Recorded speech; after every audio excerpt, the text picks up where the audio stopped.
All right, everybody. Thank you for sticking with us through this hour of the Alan Nathan Show. Joined right now by Robert Weiner, Democratic strategist, columnist, and former communications director for Clinton drug czar General Barry McCaffrey. Rob, thanks for being here. How are you today? It's a pleasure. Joseph, I did some research for you. You said you wanted to talk about tax havens and the 15% world minimum tax. Are we ready to rumble? First, let's just, since it's rolling off the last segment, let's just get into Janet Yellen's remark real quick about interest rates and about how we've been fighting interest rates that are too low and inflation that's too low. Because, I know that as a political appointee anyway, she would not make that statement unless she thought it was good PR. But to the average person, it comes off as, whoa, what the heck? You want inflation to rise? What's going on here? Well, she was also a former Fed chair, and she has the basis of knowledge looking at heating up the economy. I think, Joseph, though, as we talked offline, though, what Biden has done, it's had a remarkable positive effect on the economy. What are you going to do when you're COVID and you have 10 million people who don't have jobs? What are you going to do when people are at home and businesses are dying? You have to pump money into the economy. You have to do it. And certainly FDR did it and saved the world, and I think that the Congress did it and saved the world. And it's a shame that they don't want to keep saving the world and just block the agenda. So I think that you take a little hit with inflation, a little bit, if there is one. And if there is one, the Fed will be equipped to tinker a little bit with interest rates. But right now, everything is holding steady. Okay. All right, now on to the global minimum tax then. At the G7 conference recently, they came up with that idea, and other countries seem to hop on board with that. As the global minimum tax, it's on corporations to sort of keep them from seeking other countries with lower tax rates in order to get away from higher tax rates in their homelands. Like hypothetically, let's say Twitter decided, paying too much taxes here in the United States and California. We're now headquartered in, Japan. That was one of the G7 folks. So, we're going to pay a lower tax rate, but then this global minimum tax means that's not necessarily the case, right? Well, let me tell you where they are going, because it's very funny. We Googled, the magic research, as long as you verify source, from Business Insider and found the 15 largest tax havens. British Virgin Islands, this is in order from the top. British Virgin Islands, Taiwan, Bermuda, the Caymans are number 5, where it turns out that they have 331 times more value in their people who put tax havens there than the proportion to the size of the country. Samoa, Liechtenstein, Curacao, Luxembourg, Nauru, I've looked where that is. It's north of Australia. Cyprus, and number 15 is the Seychelles. I thought that all those corporations picked those places because they were terrific marketing opportunities.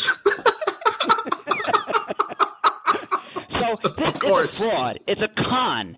It's a real thing, and I'm very impressed that the G7 got intellectual enough to take up the issue. But I think that's important. But you know what's more important? More important, and we were talking about that today in our team here at the National Press Club, where we work and won our President's Award for op-eds by young writers, is hacking and ransomware, and Biden's about to meet with Putin. And how about a global summit on ransomware, hacking, and should blackmail be paid? Putin, the dirty little secret, Joseph, is that the United States has been doing this to Russia. So I think Putin will be responsive if Biden brings it up and they propose a world summit where they get the world on board, because really, is paying blackmail the only answer for these people conducting cyber warfare and hacking? So that's a worthy global summit that I hope Biden proposes, and we're going to write that up. Oh, good. Yeah, because that has been, especially in the United States, a concern as of late, where they've just gotten more bold, it seems, these hackers taking out 20% of our beef production, taking out that massive pipeline. And the government's advice, at least with the pipeline, was to pay the hackers. They didn't really seem to have much else to tell the private company. Police departments, hospitals. It's unbelievable that they get into the companies and they can get the individual's information. They've been releasing police department, police social security numbers and all of that. It's outrageous. And I believe that with a worldwide confrontation of this, we could stop these people. Putin certainly could. Nothing happens in Russia without Putin's blessing. And so we and in the United States, we're talking about now oversight, federal government oversight, to make sure that they put on the protections. Some ramped up Norton version, I guess we want to call it, or LifeLock, right? So it's got to be real, though. It's got to be of a high caliber, and that's what corporations have to be able to have as defenders. So it's a very real thing. The private companies should be defending. There's got to be government oversight. This is something that's come at us out of the blue, but the intelligence community has known about it for a long time because both countries have been doing it to each other. Right. I don't think we're supposed to say that, but once that's hit the public press, we can talk about it. Yeah.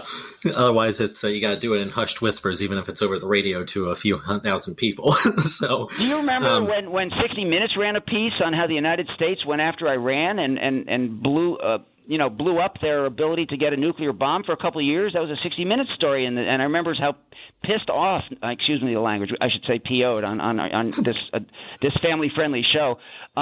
The intelligence community was that 60 Minutes told the secret of that having happened.